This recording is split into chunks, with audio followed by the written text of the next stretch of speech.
অধিকারী মহাশয়ের কাছে এই আবেদন রাখছে যে ভোটের পূর্বে তারা যা প্রতিশ্রুতি দিয়েছিলেন, যোগ্য চাকরিহারাদের সকলের চাকরি ফিরিয়ে দেওয়া। 2016 প্যানেলের যারা যোগ্য শিক্ষাকর্মীরা আছেন আজ 17 মাস ধরে বেতন বন্ধ। এখন সরকারের পরিবর্তন হয়েছে আমাদের জন্যই। 1 মাস পেরিয়ে 3 মাস হতে যায়, ওনারা মুখে কুলু পেতেছে। আজকে আমাদের জন্য কেউ বলছে না।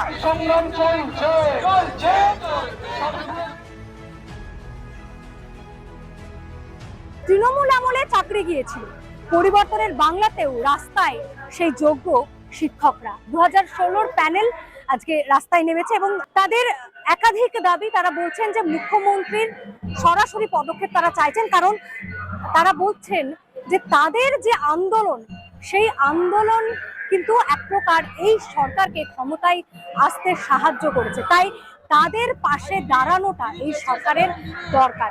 ঠিক কি কি দাবি তারা রাখছেন শোনাবো। দাবি একটাই, যোগ্য চাকরিহারাদের সকলের চাকরি ফিরিয়ে দেওয়া, তাদের জীবন ও জীবিকা সুরক্ষিত রাখা। অনেক এখানে রয়েছেন যারা চাকরিহারা শিক্ষাকর্মীরা, তারা বেতন পাচ্ছেন না। আমাদের মনে হয় মাননীয় মুখ্যমন্ত্রী এত দিকে এত ভালো কাজ করছেন, অনেকের জন্য অনেক কিছু উপহার দিচ্ছেন, কিছু ঘোষণা করছেন। অবিলম্বে যেন শিক্ষাকর্মীদের কোনো একটা ইন্টারিম কিছু তাদের বেতনের ব্যবস্থা করা হয়।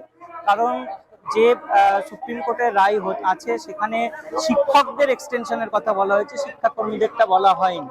আর যারা আমাদের ছেড়ে চলে গেছেন সেই সমস্ত শিক্ষাকর্মীদের, তাদের পরিবারের জন্য যেন মাননীয় মুখ্যমন্ত্রী যথাযথ ব্যবস্থা করেন। সার্ভিস বেনিফিট থেকে শুরু করে তাদের পরিবারের পাশে দাঁড়ানো। কারণ একটা নতুন সরকার এসেছে, সরকারের কাছে অনেকের প্রত্যাশা থাকে। চাকরিহারা যাদের, তাদের আন্দোলনটাই কিন্তু এই সরকার আনার ক্ষেত্রে একটা গুরুত্বপূর্ণ ভূমিকা নিয়েছে। অতএব তাদের পাশে দাঁড়ানোটা সরকারের একটা কর্তব্য এবং এই কর্তব্য অতি অবশ্যই পালন করা উচিত। এখন সরকারের পরিবর্তন হয়েছে আমাদের জন্যই। আমরা দুর্নীতির বিরুদ্ধে আন্দোলন করে আমরা যোগ্যরা বাঁচতে চেয়েছিলাম, সে কথা বিগত সরকার শোনেননি। তাই সেই সরকারের পতন হয়েছে। এবার আমরা নতুন সরকার আমাদের কাছে প্রতিজ্ঞা করেছিলেন যে তারা যদি পদে আসতে পারে আমাদের পুনর্বহাল করবেন। আমরা সেই দাবিতে আজ পথে নেমেছি। হচ্ছে সুপ্রিম কোর্টে কিন্তু সব মানুষ যেতে পারে না, এটা আমাদের বুঝতে হবে। যদি 148 কোটির দেশ হয়, 50 লক্ষ মানুষ মাত্র যায়। মহামান্য আদালতের কাছে সেই কথা আমরা ঠিকভাবে বলতে গেলেও শোনা হয়নি।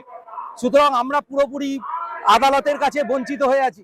আদালত আমাদের ঠিক বিচার দিতে পারেনি। শুধু আমাদের নয়, আপনি দেখুন কাদের বাঁচাতে, যারা চুরি করে জেলে গেল তাদের বাঁচিয়ে দিল। আর আজকে আমরা যোগ্য, আমাদের কিন্তু বাঁচাচ্ছে না। আজকে আমাদের জন্য কেউ বলছে না। আপনি বুঝতে পারছেন কি অবস্থা।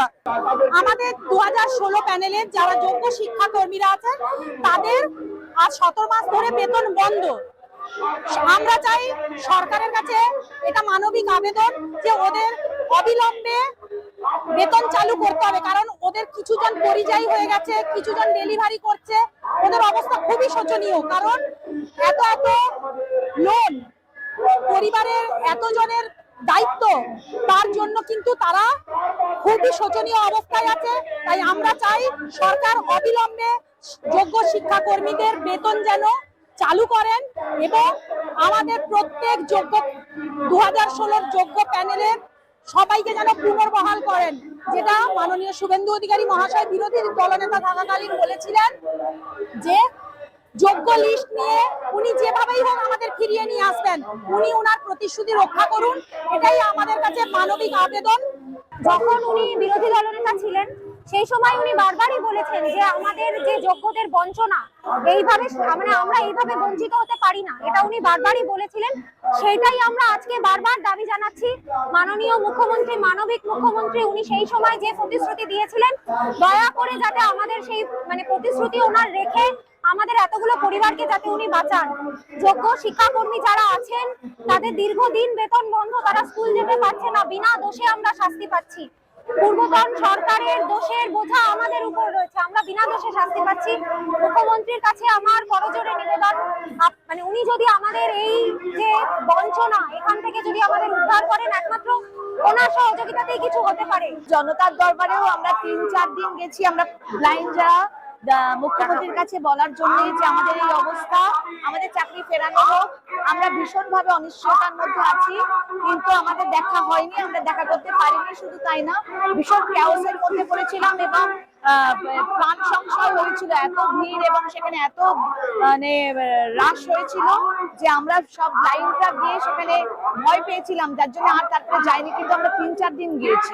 1 মাসের মধ্যে নাকি উনি ফেরানোর চেষ্টা করবেন। যখন এলওসিতে ছিলেন, বিরোধী আসনে যখন ছিলেন, অপোজিশনে যখন ছিলেন, তো 1 মাস পেরিয়ে 3 মাস হতে যায়, ওনারা মুখে কুলু পেটেছে, না কিছু বলছে, কিছুই বলছে না। তো আমরা এর জন্য বিভ্রান্তিতে আছি। আমাদের 31 আগস্ট আসতে আর বেশি দেরি নেই, আমাদের কি হবে কেউ জানে না। দেখুন, বিগত সরকার প্রত্যেক যোগ্য শিক্ষক শিক্ষিকা এবং শিক্ষা কর্মীদের উপরে তাদের দুর্নীতির দায়ভার চাপিয়ে তাদেরকে এক প্রকার সমাজ থেকে বন্দী করে দিয়েছে, তাদেরকে পারিবারিকভাবে বন্দী করেছেন, তাদেরকে মানসিকভাবে বন্দী করেছেন। তাই আমাদের প্রত্যেক যোগ্য শিক্ষক শিক্ষিকা এবং শিক্ষা কর্মীরা বর্তমান মুখ্যমন্ত্রী মাননীয় শ্রী শুভেন্দু অধিকারী মহাশয়ের কাছে এই আবেদন রাখছে যে আপনার পূর্ব প্রতিশ্রুতি অনুযায়ী প্রত্যেক যোগ্যরা যারা আজ এইভাবে বন্দী, তাদেরকে বন্দী দশা থেকে মুক্ত করুন। আর আমরা যোগ্য শিক্ষকদের আগে আমাদের জাস্টিস গাঙ্গুলি সমস্ত রকম ব্যবস্থা করে গেছেন। আগের সরকার গুলিয়ে দিয়েছেন, আগের সরকার গুলিয়ে দিয়ে সেই রায়টাকে ওতে নিয়ে গিয়ে আমাদেরটাকে বাতিল করেছে। আমাদের দাবি 2016 সমস্ত যোগ্য শিক্ষক এবং শিক্ষাকর্মী তাদের পুনর্বহাল রাখতে হবে।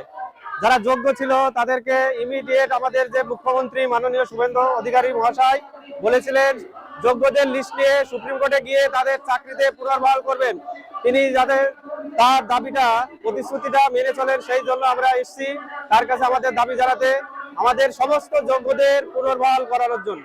দুর্নীতির দায়ে যোগ্য অযোগ্য বাছাই না করে সবাইকে, আমাদের যারা যোগ্য প্রকৃত যোগ্য যারা, তাদের সবাইকে বলির পাঠা করে আমাদের চাকরি কেড়ে নিয়েছে বিগত সরকার। এই বর্তমান সরকারের মুখ্যমন্ত্রী যখন বিরোধী দলনেতা শুভেন্দু মহাশয় বলেছিলেন যে 2026 সালে যদি বিজেপি সরকার আসে তাহলে বিজেপি সরকার যোগ্যদের তালিকা নিয়ে সুপ্রিম কোর্টে গিয়ে তাদের চাকরি ফিরিয়ে আনার ব্যবস্থা করবে। আমরা আশা রাখছি শুভেন্দু বাবু অর্থাৎ মাননীয় মুখ্যমন্ত্রী মহাশয় উনি তার সেই বক্তব্য আমাদের সমর্থন করবেন এবং আমাদের চাকরি ফিরিয়ে দেওয়ার ব্যবস্থা করবেন।